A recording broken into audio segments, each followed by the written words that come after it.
तो गुरु लखनऊ जो है गाड़ी खाली करके मैंने थोड़ा सा वीडियो में आपको हिंट दिया था कि मेरी गाड़ी जो है वो आरटीओ ने पकड़ लिया था। तो ये देखिए, ये है 25,000 रुपये का चालान जो हमें पकड़ा दी गई है आरटीओ द्वारा। ये चालान मुझे मिला है 25,000 रुपये का। अभी आपको पता होगा 15 दिन पहले मेरी गाड़ी जो है सुल्तानपुर में पकड़े थे, जहाँ पे 15,000 रुपये में सेटलमेंट हुई है। सेटलमेंट होने के बाद जो है गाड़ी छोड़ दी गई।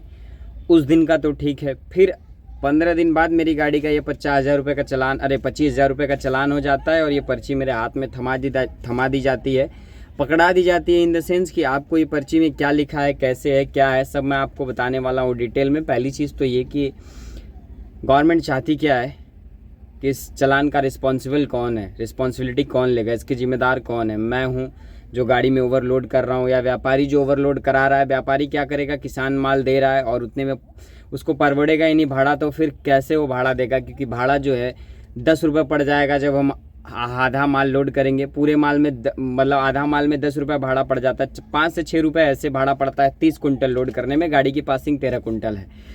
चलो ठीक है कि ओवरलोडिंग होता है, पर ये कि हम लोग सब्जी लोड करते हैं, बहुत बड़ी चीज़ें लोड करते नहीं हैं। हम लोग घर बंगला बनाने के लिए काम करते नहीं हैं, हम लोग 2 वक्त की रोटी के लिए काम कर रहे हैं। पहली बात तो ये है। बट ये पर्ची हमें थमा दी जाती है इतनी बड़ी कि ये लो तुमको भरना है। अब इसको हम कैसे भरें? 15 दिन के अंदर 40,000 रुपये मुझे भरना पड़ता है, और जबकि इस गाड़ी की कमाई कितनी 1,000-1,200 रुपये रोज़ की है। पर एक महीने फिर उसके बाद गाड़ी का EMI भी आता है 17-18 हज़ार रुपये। गाड़ी का मेंटेनेंस है, खुद के खर्च हैं, कहाँ से भरेगा आदमी? इसका जिम्मेदार कौन है? सरकार है, व्यापारी है, मैं हूँ, कौन है? आखिर इसकी रिस्पॉन्सिबिलिटी कौन लेगा? क्योंकि हम लोग सरकार से जॉब तो मांग नहीं रहे हैं, हम लोग सरकार को टैक्स दे रहे हैं, सब कुछ दे रहे हैं। फिर इस चीज़ का मैं क्या करूँ? मैं आपको चालान दिखाता हूँ, फिर इसके बारे में आगे बात करते हैं।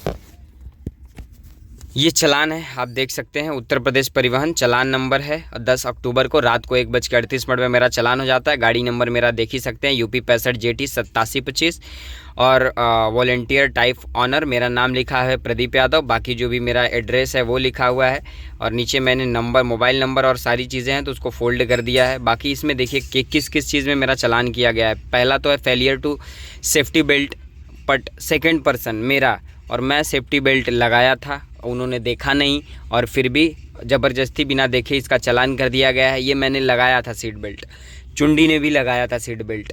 और उसके बाद 24,000 रुपये जो है वो किया जाता है ओवरलोडिंग में। क्या लिखा है? Overloaded of goods carrier notification ton. ठीक है, नोटिफिकेशन डेट 30/7/2020, टन नहीं था, नोटिफिकेशन अलग अलग। इंडियन रुपीज़ 24,000 रुपये, 24,000 रुपीज़ लिखा है। चालान का अमाउंट देख लीजिए आप, टोटल 25,000 पेंडिंग है। और उसके बाद ये सारा उसमें डिटेल लिखा हुआ है, ये सारा कुछ है। जिन्होंने चालान किया है doctor Dilip Kumar Gupta, ARTO Pratapgarh UP, जो कि प्रयागराज RTO में भी आता है। बाकी नीचे लिखा हुआ है कि आप गाड़ी का माल जो है वो खाली करा के ले जा सकते हैं, अगर ये इन केस ये लोग गाड़ी नहीं छोड़ते हैं तब। अब बाकी बात करते हैं आपसे चालान साइड में रख के। अब बात करते हैं कि देखो, पहली चीज़ तो ये है कि ईमानदारी के साथ काम करके, चोरी चकारी नहीं कर रहे हैं, कोई क्राइम नहीं कर रहे हैं, ठीक है, मेहनत से कमा रहे हैं। जब ये गाड़ी मैंने ख़रीदा था 2,20,000 रुपये जो है इसका टैक्स पे किया था, GST, स्टेट गवर्नमेंट को और सेंट्रल गवर्नमेंट को, दोनों को 1,10,000 रुपये, 1,10,000 रुपये दोनों का GST पे किया था। उसके बाद 30,000 रुपये रोड टैक्स पे करता हूँ उत्तर प्रदेश ARTO, उत्तर प्रदेश परिवहन को। मैं रोड पे चल रहा हूँ, हर रोज़ तकरीबन मेरी 400-500 किलोमीटर दूरी होती है। मैं क्या पे कर रहा हूँ?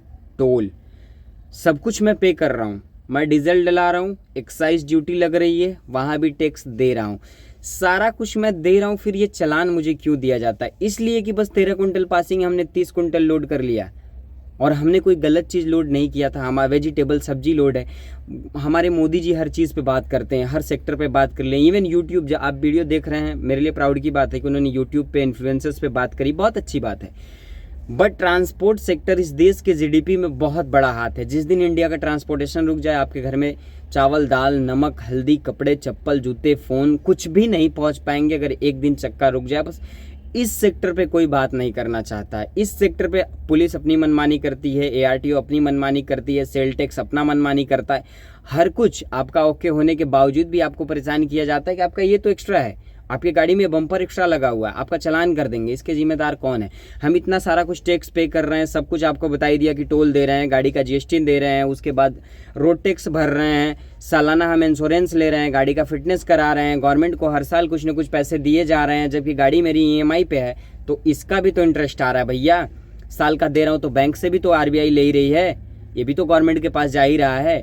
बट अब ये तो हमारे ऊपर थोप दिया गया क्योंकि अंग्रेज थे, तो हमको तो लगता है अंग्रेज ही ठीक थे भैया, आप तो ज़्यादा ही गुलाम करके रखे हुए हैं ना। सबसे बड़ी बात तो ये है अभी, क्योंकि हम गुलामी की जंजीरों से अकड़े हुए हैं। सिर्फ नाम का हुआ है कि हम आज़ाद हैं, आज़ाद है बस बोलने के लिए, आज़ाद है हम बस घूमने के लिए, बस।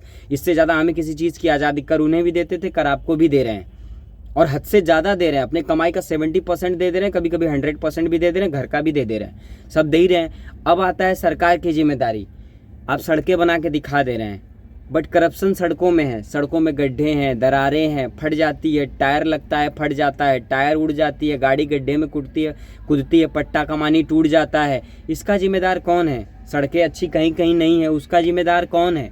सरकार अपनी रिस्पॉन्सिबिलिटी क्यों नहीं लेती है? आधा रोड बनता है, आधा नहीं बनता है, उस पर उनको परमिशन दे दिया जाता है टोल वालों को कि तुम टोल वसूलो, जबकि रोड अभी पूरी कंप्लीट भी नहीं है।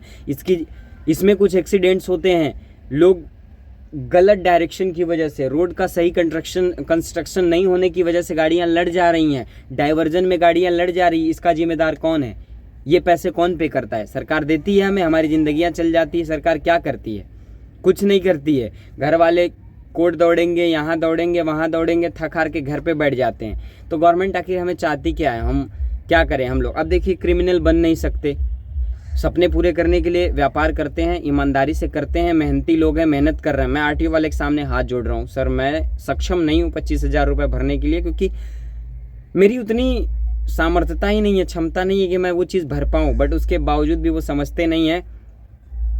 मेरे गाड़ी का चालान कर दिया जाता है, थाने में बंद कर दिया जाता है, प्लस थाने वाले को 1,000 रुपये देता हूँ कि कम से कम गाड़ी बाहर निकाल दीजिए। लाइसेंस जमा कर लेता है चुंडी का और 1,000 रुपये लेता है, उसके बाद गाड़ी को मेरे छोड़ता है। मतलब क्या करे आदमी, कहाँ जाए बताएं? हमारे ट्रांसपोर्ट सेक्टर पे कोई बात नहीं करता है, इसके लिए कोई कुछ है नहीं, बस हमें फाड़ के पर्ची दे। अब गाड़ी में सबसे बड़ी चीज़ है, मैं डिप्रेस्ड हो गया, पूरा दिन 2 दिन डिप्रेस्ड था। आज मैं 12 तारीख को वीडियो शूट कर रहा हूँ। ये क्यों? क्योंकि मैं 2 दिन समझ ही नहीं पा रहा था मैं गाड़ी आखिर चलाऊँ कहाँ। उसी दिन सेम टाइम पे पतालू भैया की गाड़ी चलान होती है दोहरी घाट में, एक मेरा दोस्त है उसकी गाड़ी चलान होती है चंदौली में, जबकि हमारे लोकल में चलान होने लगा। हम कहाँ जाए भैया, क्या करें? रोड टैक्स पे करे, डीजल में एक्साइज ड्यूटी दे, और GST भरे, टोल टैक्स भरे, सब कुछ तो आपको दे रहे हैं, अपनी कमाई का सारा हिस्सा तो दे रहे हैं। उसके बाद अब चालान भी भरे, वो भी इतना लंबा चालान, 25,000 रुपये। कहाँ से भरेंगे 25,000 रुपये? कौन ला के देगा 25,000 रुपये? कहाँ भरने जाए? अब अगर नहीं भरता हूँ मैं, कुछ दिन नहीं भरता हूँ, अगर चालान कोर्ट में जाता है तो ठीक है, नहीं मेरी गाड़ी ब्लैक लिस्ट कर दी जाएगी। जब गाड़ी ब्लैक लिस्ट कर दी जाएगी मैं चला ही नहीं पाऊंगा।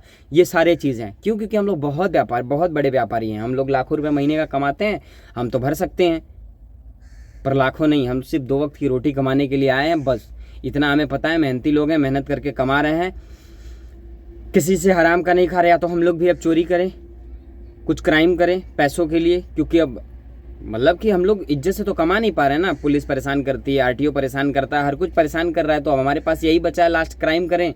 चोरी भी क्राइम में आता है, यही सब करके हम लोग ज़िंदगी जिए। तानाशाही इतना ज़्यादा है, हम लोग करें क्या, कहाँ जाएं बताएं? इसका जवाब है किसी के पास? इसका जवाब कौन देगा? योगी जी देंगे, मोदी जी देंगे, हमारे परिवहन मंत्री नितिन गडकरी जी देंगे कौन, या उत्तर प्रदेश परिवहन विभाग देगा, कौन देगा? खाली बस आपको अथॉरिटी मिली है कि चालान करिए। ये भाई छोटा मोटा चालान हो तो मैं भरूँ ना, 15,000 अभी भर के 25,000 रुपये मैं फिर कहाँ से भरूँगा? ये 25,000 रुपये कहाँ से मैं भरूँ? इतना लंबा 25,000 का चालान मैं नहीं भर पाऊँगा, क्योंकि मेरी सामर्थ्यता ही नहीं है। मैं कैसे क्या करूँ, कहाँ भरने जाऊँ ये चालान? मुझे बताएं कोई।